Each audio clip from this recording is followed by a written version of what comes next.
আসসালামু আলাইকুম প্রিয় দিনী ভাই। এক বাপ আর বেটা কোথাও যাইতেছিল। তো বাবা করলো কি, তার বেটার ঘাড়ের মধ্যে হাত রাইখা বেটাকে জিজ্ঞাসা করলো, বেটা বলো তো দেখি, এই পৃথিবীর মধ্যে কোন মানুষ সব থেকে বেশি শক্তিশালী, সব থেকে বেশি বীর কোন মানুষ? তো বেটা বলল, বাবা আমি সব থেকে বেশি শক্তিশালী।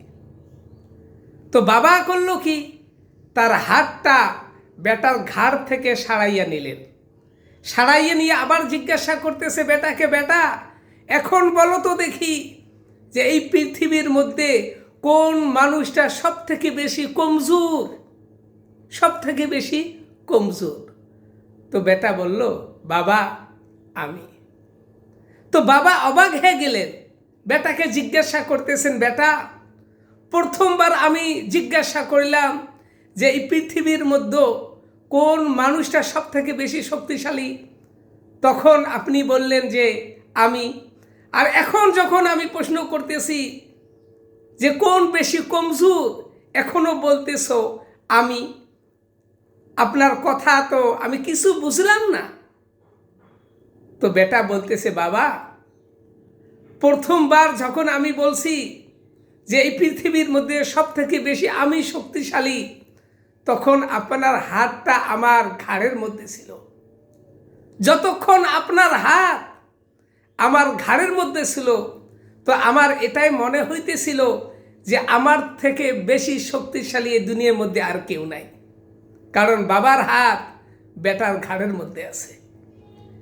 কিন্তু যখন আপনি আপনার হাতটা আমার ঘাড় থেকে সারাইয়া নিলেন, তখন আমার মনে হইল যে এই পৃথিবীর মধ্যে আমার চেয়ে কমজোর আরো কোনো মানুষ নাই, আমার চেয়ে কমজোর আর কোনো মানুষ নাই। তো ইনি হলেন বাবা।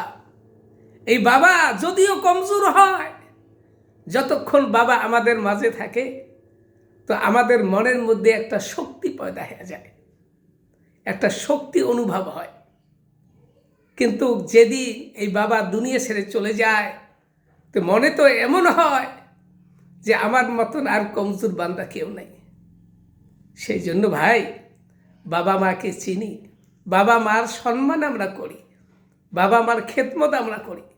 যদি বাবা মাকে এই দুনিয়ার বুকে আমরা যদি রাজি খুশি করতে না পারি, তো আখেরাত আমাদের বরবাদ হয়ে যাবে।